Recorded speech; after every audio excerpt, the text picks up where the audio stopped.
Miss হবে না আপনার পছন্দের টিভি শো। দেখুন জি5 অ্যাপে একদম ফ্রি।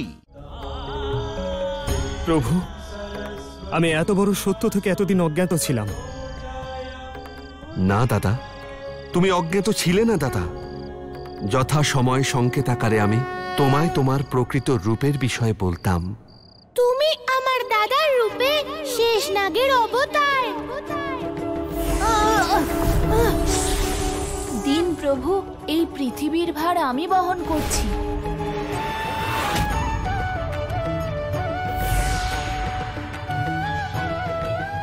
কানাই, তোর হাতে আমার মুগুর দিয়ে দে।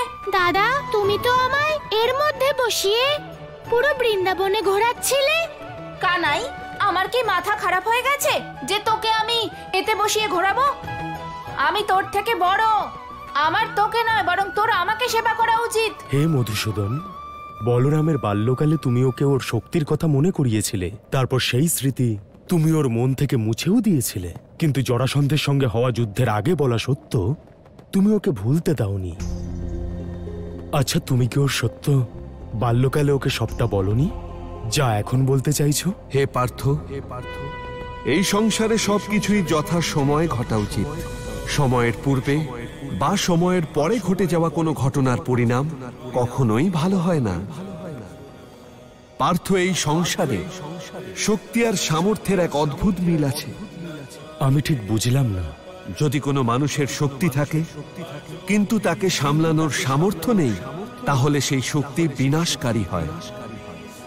একটা কথা মনে রেখো পার্থ, যে কোনো মানুষের মধ্যে শক্তি সময়ের পূর্বে আসতেই পারে, কিন্তু তাকে সামলানোর সামর্থ্য একটি নির্দিষ্ট সময়ই আসে। বলরাম দাদার ছোটবেলায় শক্তি তো ছিলই, কিন্তু তা সামলানোর সামর্থ্য ছিল না। তাই বলিনি, আর কিছু সময়ের জন্য তখন বলেছিলাম যখন এই সংসারে তার শক্তির প্রয়োজন ছিল। আর মাধব, এই সম্পূর্ণ সত্যটা আজকে বলার কারণ? দাদার সামর্থ্য আর সঠিক সময় পার্থ। তখন দাদার মধ্যে নিজের শক্তিকে সামলানোর সামর্থ্য ছিল, আর সঠিক সময়ের কারণে পরিণাম সার্থক হয়েছিল। মাধব, আজ আমি আমার জীবনের পরম সত্য জানতে পারলাম। প্রভু, আমি ধন্য আপনি আমাকে আপনার জ্যেষ্ঠ হবার সুযোগ দিয়েছেন। তাই তো দাদা, আমি তোমার প্রত্যেক আজ্ঞাকে পালন করি। না প্রভু, আপনি আমার আজ্ঞা পালন করেন না, বরং আপনি আমাকে দিয়ে সে আদেশ করান যে আদেশ আপনি পালন করতে চান। তাহলে বলুন, কি আদেশ আছে আমার জন্য? দাদা, দুটো কথা আছে, আর আমি চাই তুমি সেটা মানো। প্রভু, আমি আপনার সব আদেশ পালন করব। প্রথম, তুমি আমায় প্রভু বলবে না,